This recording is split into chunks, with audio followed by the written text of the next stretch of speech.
오늘 우리에게 주신 종려 주일날 주신 하나님의 말씀은 마태복음 21장 1절부터 3절까지 말씀 우리 함께 보겠습니다. 마태복음 신약성경 마태복음 21장 1절부터 3절까지 말씀 우리 한 절씩 읽고 마지막 절은 합독을 하겠습니다. 그들이 예루살렘에 가까이 가서 감람산 벳바게에 이르렀을 때에 예수께서 두 제자를 보내시며 너희는 맞은편 마을로 가라. 그리하면 고이 매인 나귀와 나귀 새끼가 함께 있는 것을 보리니 풀어 내게로 끌고 같이 읽으실까요? 만일 누가 무슨 말을 하거든 주가 쓰시겠다 하라. 그리하면 즉시 보내리라 하시니. 아멘. 잘 오셨습니다. 우리 서로 축복하겠습니다. 사랑합니다. 감사합니다. 축복합니다.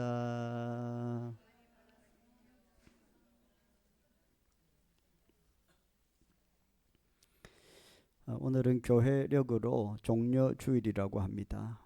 저희들은 사순절 어떤을 기념하지는 않지만 사실은 교회력으로는 사순절을 지나고 있죠.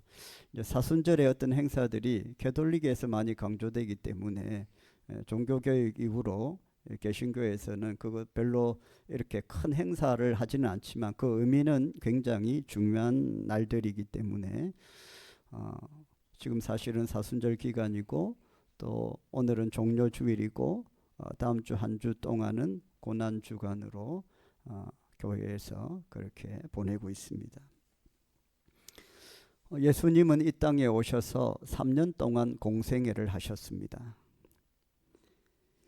그 공생애의 마지막 한 주간을 예루살렘에서 보내게 되는데 이스라엘의 수도가 예루살렘이죠.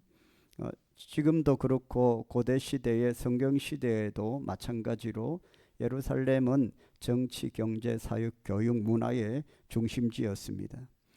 예수님은 이 땅에 오셔서 주로 갈릴리나 이런 주변의 도심이 아닌 수도가 아닌 주변의 지역을 다니면서 치유 사역을 하셨고 전도 사역을 하셨지만 예수님의 공생애의 마지막 피크인 한 주 동안은 그런 사역들보다는 예루살렘이라는 이스라엘의 중심으로 가셔서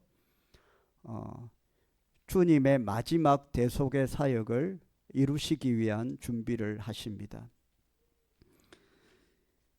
예수님이 예루살렘에 입성하실 때에 예루살렘으로 들어가실 때에 많은 군중들이 나와서 예수님을 환영을 했는데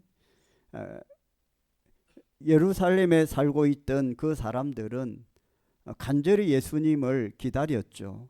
그들이 생각할 때에 예수님이 이 땅에 오시자마자 그들의 생각에는 예수님은 그냥 이 세상을 한번 다 뒤집어서 로마의 박해와 핍박으로부터 유대인들을 다 해방시켜주고 그리고 이스라엘의 왕으로 오셔서 이제 새로운 나라를 만들어 주실 거라고 생각했기 때문에 예수님이 예루살렘으로 들어오신다는 그 소식을 듣고 이제 우리가 생각했던 그 나라가 드디어 시작이 된다라고 생각을 했습니다. 그들은 종려나무 가지, 야자수 나무입니다. 야자수 나무 가지를 흔들며 예수님을 격렬하게 환영을 했는데 호산나 호산나 하면서 예수님을 환영을 했습니다. 그 종려나무 가지를 흔들었다. 야자수 나무 가지를 흔들고 깔고 그렇게 그러니까 레드카펫을 깐 거죠. 그 종려나무로. 그렇게 했다고 해서 그날을 종려주일이라고 부릅니다. 아무튼 예수님은 이 예루살렘에 입성하시는 이 종려주일부터 해서 월요일부터 시작되는 이 한 주 동안을 고난의 시간들을 보내게 됩니다. 사람들은 예수님이 예루살렘에 입성하시는 그때부터 이 나라를 완전히 통치하시는 이 세상의 왕인 줄 알았는데, 그때부터 예수님은 너무나도 고통스러운 고난의 한 주를 보내게 되는 것입니다. 오늘 그 종려 주일날 일어났던 사건입니다. 예루살렘으로 들어가시는 길에 예수님과 제자들은 감람산 자락에 있는 벳바게라는 곳에 도착을 했습니다.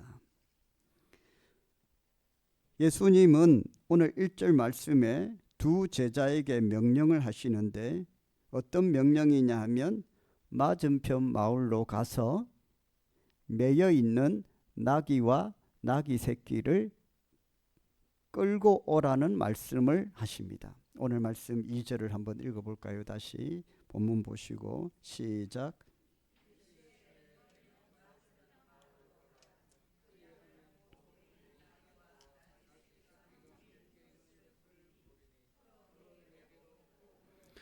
여러분, 이 본문 말씀 잘 아시죠? 어린 나귀와 그리고 매여 있는 나귀를 끌고 오라는 것입니다. 무슨 말씀인 줄 아시겠죠? 여러분, 말씀 너무 내용을 잘 아시니까 예수님이 벳바게라는 마을에 도착을 해서 제자들 둘에게 명령을 하셨는데, 맞은편 마을로 가서 나귀와 나귀 새끼를 끌고 오라는 것이었습니다. 저는 이 말씀을 읽으면서 궁금한 부분이 있었습니다. 맞은편 마을이 도대체 어떤 마을일까? 맞은편 마을은 어떤 마을이기에 예수님께서 그 맞은편 마을로 가라고 하셨을까? 근데 여러분, 이 맞은편 마을의 정확한 지명은 성경에 있습니까? 없습니까? 성경에 없습니다. 여러분, 제가 가졌던 의문이 그거예요. 만약에 내가 제자였다면, 내가 예수님의 제자였다면 참 황당했을 것 같아요. 예수님이시지만 순종해야 되지만 정확한 마을의 이름도 가르쳐 주지 않고 우리가 그냥 대라리 가서, 대라리라는 마을 자체도 얼마나 넓어요. 대라리로 가서 아니면 내리로 가서, 이 말도 굉장히 범위가 넓습니다. 구체적이지 않죠. 그 마을 자체가 굉장히 넓으니까. 맞은편 마을, 여러분, 제자들이 받아들이기 쉽게 예수님이 말씀하시려면 이렇게 해야 돼요. 맞은편 마을에 누구누구 뭐 하는 곳에, 무슨 집에, 이렇게 하면 제자들이 가기가 쉽고 순종하기가 쉽겠죠. 맞은편 마을로 가면 첫째 골목, 둘째 골목 지나면 찌짐 굽는 가게가 있다. 거기서 나귀를 끌어오나. 쉽게 말하면 그렇게 말씀을 하면 얼마나 순종하기가 쉽습니까? 그런데 오늘 예수님께서는 그냥 맞은편 마을로 가라는 것입니다. 우리 교회에서 맞은편 마을이 어딜까요? 여러분, 너무 범위가 넓죠. 옛날이라고 해도 그렇습니다. 옛날이라고 해도 마을이라는 것 자체가 굉장히 넓잖아요. 여러 가구들이 살 것인데 거기에 어떻게 찾아가서 어떻게 알고 나귀를 끌고 온단 말입니까? 그리고 나귀라는 것은 어떤 한 가정에만 있는 짐승이 아니에요. 우리 지금 강아지들 많이 집에 있잖아요. 고양이들 많이 있죠. 성경 시대에는 나귀라는 것이 굉장히 흔한 동물이었기 때문에 그냥 어느 집에 가서도 나귀를 발견할 수 있는데, 구체적으로 맞은편 마을 어느 집이라고 정해주지도 않고 그냥 매여 있는 나귀와 어린 나귀를 가져오라고 말씀하시는 겁니다. 여러분, 우리가 신앙생활 할 때에 제가 가졌던 의문에 그거죠. 우리가 신앙생활 할 때에 하나님이 늘 어떤 경우에는 이렇게 응답을 하시더라는 겁니다. 기도하면 구체적으로 어디 어떤 길, 어떤 집, 어떤 회사 정확하게 말씀해 주시면 좋겠는데, 직업의 선택과 종류, 그리고 해야 될 일까지도 어디에 있는 회사인지도 구체적으로 말씀해 주시면 좋겠는데, 우리가 늘 우리의 삶을 위해 기도할 때 하나님께서 그렇게 우리에게 응답해 주시면 좋겠는데, 하나님은 많은 경우에 그냥 맞은편 마을로 가라는 응답을 하실 때가 있습니다. 하나님 어떻게 해야 됩니까? 그 맞은편 마을에 도대체 누구의 집입니까? 우리는 늘 묻지만 궁금하지만 하나님은 그 부분에 대해서는 말씀하지 않으시고 그냥 큰 이야기를 자꾸 큰 응답을 하셔요. 여러분 잘 안 들릴 때는 상대방이 이야기하는 게 잘 안 들릴 때는 어떻게 해야 되겠어요? 다시 한번 물어야 될 것이고요. 더 가까이 가야 되겠죠. 오늘 제자들이 한 번 더 예수님께 묻죠. 그러니까 분명하게 말씀을 하시는 겁니다. 여러분 뒤에 말씀 한번 보시죠. 3절입니다. 만일 누가 무슨 말을 하거든 주가 쓰시겠다 하라. 그리하면 즉시 보내리라 하시니. 4절의 말씀이에요. 이는 선지자를 통하여 하신 말씀을 이루려 하심이라 일렀으되. 좀 더 구체적으로 하나님께서 왜 그렇게 하시는지를 말씀합니다. 이게 하나님의 계획이 있고 이미 어떤 선지자예요, 여러분? 스가랴 선지자입니다. 9장 9절을 한번 읽어보겠습니다. 화면 보시고요. 시작. 시온에 따라 크게 기뻐할지어다. 예루살렘에 따라 즐거이 부를지어다. 보라, 내 왕이 내게 임하시나니 그는 공의로우시며 구원을 베푸시며 겸손하여서 나귀를 타시나니 나귀의 작은 것 곧 나귀 새끼니라. 여러분 이 스가랴 선지자가 예수님 오시기 전 500년 전에 오신 분이에요. 500년 전에 이 땅에 구원자가 올 때에 나귀를 타고 올 것이라고 예언하신 이 말씀을 예수님께서 말씀하시면서 지금 제자들이 맞은편 마을로 가라는 이 황당한 하나님의 말씀에 대해서, 주님의 말씀에 대해서 도대체 왜 구체적으로 말씀해 주지 않으세요? 구체적으로 좀 말씀해 주세요 라는 신앙의 어떤 의문을 갖고 주님께 가까이 갔더니 주님께서 선지자의 말씀을 해주시면서 이게 하나님의 말씀이니까 내가 정확하게 구체적으로 그런 명령을 하지 않아도 이게 하나님의 말씀으로 예언된 말씀이기 때문에 너희들은 순종하라는 마음을 주시는 거예요. 할렐루야.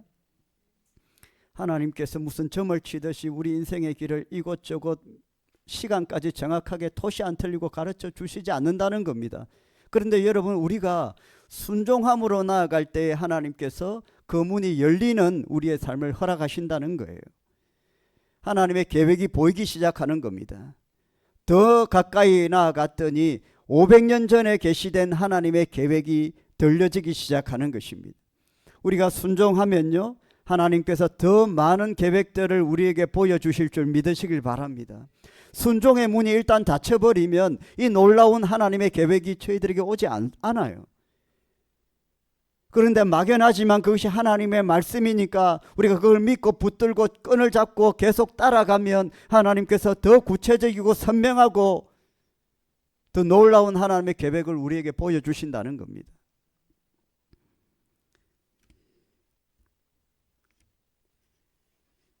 멀리 있을 때는 모든 것이 희미하고 확실하지 않았던 것 같았는데 가까이 가보니까 너무나도 그 말씀이 정확하게 계시된 것입니다. 기도 응답도 그런 것입니다. 막연하지만 그 막연한 것을 붙들고 애쓰고 기도하면 하나님께서 더 구체적인 완벽한 계획으로 우리를 인도해 주실 줄 믿으시길 바랍니다. 너무 막연합니다. 그렇게 해서 불순종해버리고 그냥 가까이 가지 않는 것은 내 삶을 통한 하나님의 더 구체적이고 선명하고 확실한 계획을 받아 누릴 수가 없습니다. 사랑하는 성도 여러분, 예수님께서 이 땅에 오셔서 이 땅에 주신 축복이 무엇입니까? 평안입니다. 요한복음 14장 27절 말씀입니다. 평안을 너희에게 끼치노니 곧 나의 평안을 너희에게 주노라. 내가 너희에게 주는 것은 세상이 주는 것과 같지 아니하니라. 너희는 마음에 근심하지도 말고 두려워하지도 말라. 주님께서 이 땅에 오셔서 저와 여러분에게 주시는 놀라운 축복이 뭐냐 하면 평안, 평강, 샬롬이라는 겁니다. 여러분 평안하시죠? 그냥 누워있다고 평안하지 않습니다. 여러분 근심 걱정 있을 때 누워 있는 거 그것도 고통입니다. 아무것도 못하고 안 하는 것이 오히려 고통일 때가 많아요. 오늘 분명히 말씀했어요. 주님께서 주시는 평안은 세상이 주는 것과 같지 아니하니라. 세상이 주는 평안은 어떤 거기 때문에 그래요? 세상이 주는 평안은 어떤 것입니까? 세상에도요 평안이라는 것이 있습니다. 편하다라는 말을 많이 해요. 멀리 걸어서 가야 될 길을 자가용을 타고 편하게 가면 우리가 뭐라고 해요? 편하다 그렇게 얘기해요. 내 몸이 편하다는 거예요. 내 몸도 마음도 편하다. 사업하시는 분들은 사업이 잘 되면 마음에 평안이 옵니다. 자녀를 위해 늘 기도하시는 분들은 자녀들이 좋은 대학에 가거나 좋은 직장에 취직을 하거나 어쨌든 잘 되면 마음에 평안이 옵니다. 반면에 애들이 아프거나 가정에 어려움이 있고 불화가 있고 고통이 있으면 마음의 평안이 사라집니다. 안절부절하고요. 늘 걱정과 염려와 근심 두려움에 어쩔 줄을 모릅니다. 배부르게 밥을 먹고 난 뒤에 평안함이 있습니다. 돈을 많이 벌고 난 뒤에 평안함이 있습니다. 몸이 건강할 때는 마음이 평안합니다. 그런데 여러분, 이 세상의 평안, 이 세상에도 평안이 있습니다. 여러분들도 아마 누리고 있을 겁니다. 저도 누리고 있습니다. 그러나 이 세상에서 우리가 누릴 수 있는 평안은 영원하지 않습니다. 여러분 얼마나 갑니까? 그 평안이. 그 평안이 얼마나 갑니까? 좋은 대학에 가고 좋은 직장에 취직을 했습니다. 그 순간 날아갈 듯 너무 기쁩니다. 마음에 평안이 있습니다. 이제 팔다리 뻗고 좀 쉬겠다. 근데 다음 날 되면 또 이상한 문제가 발생해요. 또 갑자기 마음이 불안해지고 염려가 됩니다. 인생에 문제가 끊이지 않습니다. 사업을 해서 돈을 많이 벌었어요. 그 순간 너무 평안합니다. 그런데 그게 영원합니까? 우리나라 기업만 보십시오. 대기업들이 참 많습니다. 영원할 것 같은 기업들도 트럼프가 관세 폭탄을 때린다고 하니까 안절부절합니다. 아마 비상회의가 소집됐을 거예요.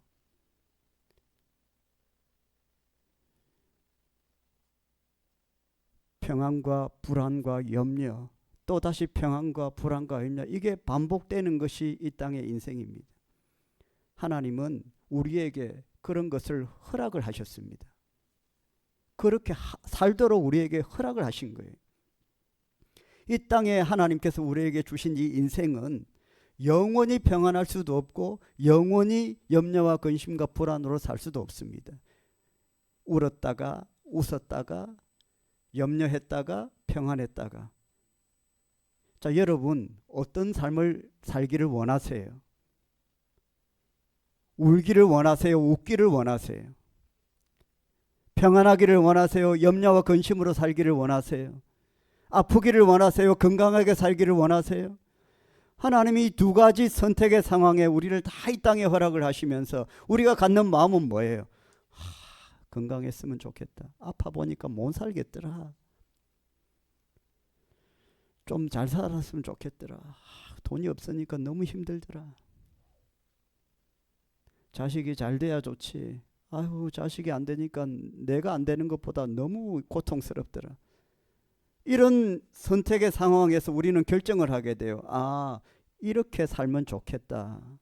이렇게 살면 좋겠다. 이렇게 살 수 없을까? 이렇게 살고 싶은데 여러분 그게 천국인 줄 믿으시길 바랍니다. 나는 맨날 슬프고 싶어. 나는 맨날 배고프고 싶어. 맨날 아프고 싶어.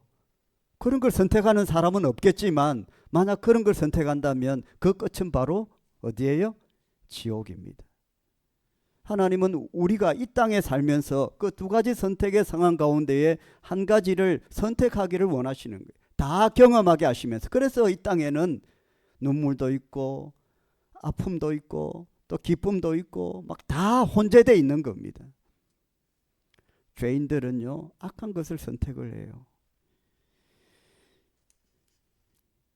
여러분 그런데 이 땅에서도 우리가 평안을 누리는 길이 예비되어 있습니다.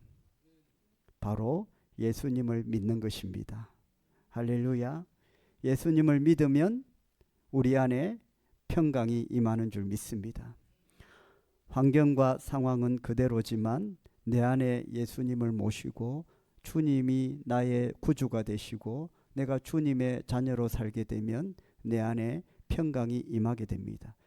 그러나 그 평강 자체도 완벽하진 않습니다. 그러나 이 세상이 주는 평강과는 완전히 다르고, 완전한 평강은 천국에서 우리가 누리게 되지만 이 땅에서 우리가 하나님 주시는 평안을 누리며 사는 길을 하나님은 예비해 주셨고, 그 길은 바로 예수 그리스도를 믿고 구원받아 하나님의 자녀로 사는 것입니다. 세상이 주는 것과 같지 않은 평강입니다. 우리에게 고난이 오면 슬프고 걱정이 되고 염려가 됩니다. 그런데 예수님을 믿으면 예수 안에서 우리가 그 걱정과 근심과 염려를 이겨낼 수가 있습니다. 이것이 주님으로 말미암아 우리가 누리는 평강인 줄 믿으시길 바랍니다. 예수 믿으면서 너는 뭐 그렇게 즐거워? 별거 없는 것 같은데 너는 뭐 그렇게 행복해 보여? 이것이 예수님이 우리에게 주시는 평강인 줄 믿으시길 바랍니다. 여러분, 이것을 우리가 가졌다는 거예요. 이것은 우리 성도들에게 대단한 무기입니다. 대단한 능력인 줄 믿습니다.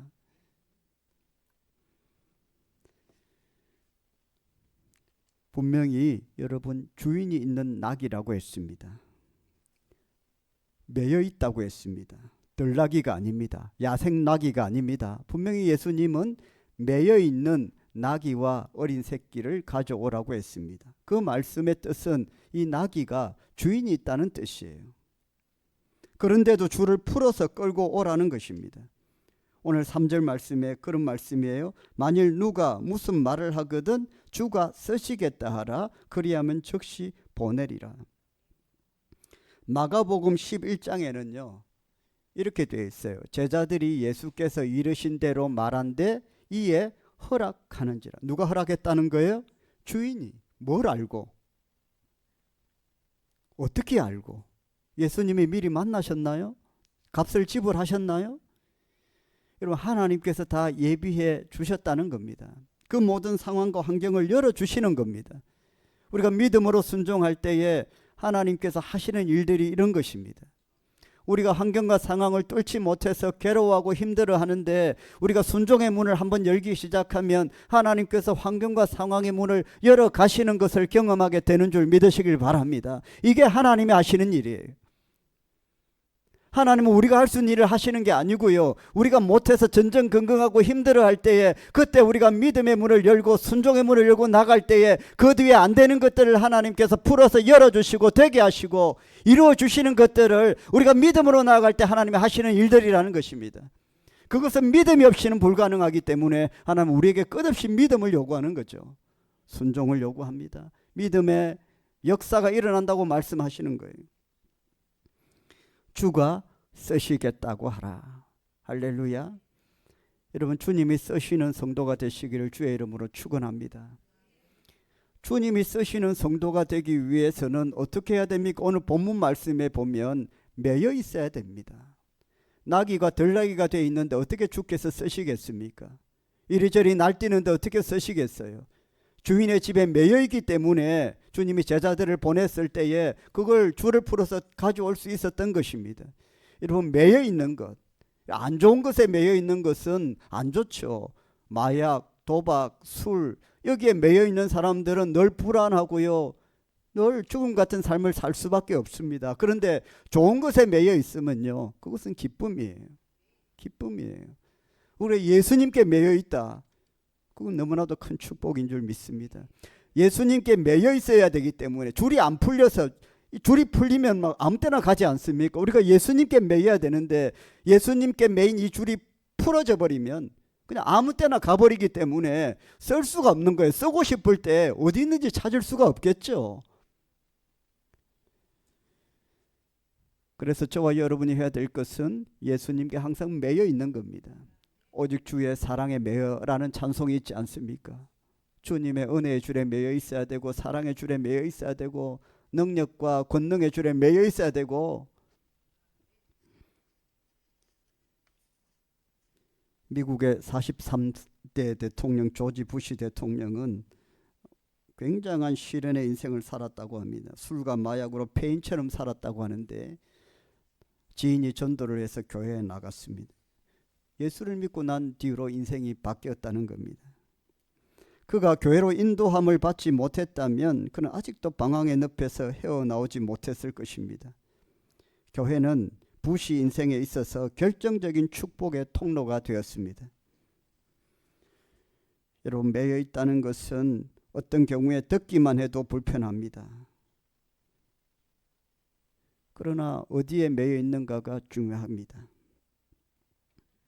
우리는 예수님께 매여 있습니다. 사도 바울은 항상 성령에 매여 있다고 했습니다. 마틴 루터가 그런 말을 했습니다. 인간을 말에 비유했는데요. 우리 인간은 말과 같아서 누군가는 타고 있다. 성령이 타고 있지 않으면 말이 비어 있는 게 아니라 그 자리가 비어 있는 게 아니라 마귀가 타고 있다고 했어요. 그러니까 성령께서 우리 안에 안 계시면 그 자리는 비어 있는 상태가 아니라 뭐가 들어온다? 사단, 마귀, 어둠의 권세가 들어온다는 거예요. 비워둬야 됩니까? 성령으로 채워야 됩니까? 성령으로 채워야 됩니다. 예수님의 은혜로 채워야 됩니다. 그래야 그 틈이 없어지는 거예요. 그래서 다른 것들이 안 들어오는 거예요. 쉽게 말하면 우리는 예수님께 매여 있든지 아니면 어둠의 권세에 매여 있는 것입니다. 하나님께서 저와 여러분을 쓰시기를 원하십니다. 주가 쓰시겠다 하라. 쓰임을 받기 위해서는요, 예수님께 매여 있어야 되는 줄 믿습니다. 예수님을 먼저 생각하고 주님의 말씀을 먼저 듣기를 노력해야 됩니다. 주님이라면 어떻게 하셨을까 생각하고 주님의 눈과 마음으로 생각을 해야 됩니다. 오늘 종료주일을 지나면서 주님, 제가 주님께 매여 있습니다. 나를 사용하여 주세요. 그렇게 간절히 쓰임받는 여러분 되시기를 주님의 이름으로 축복합니다.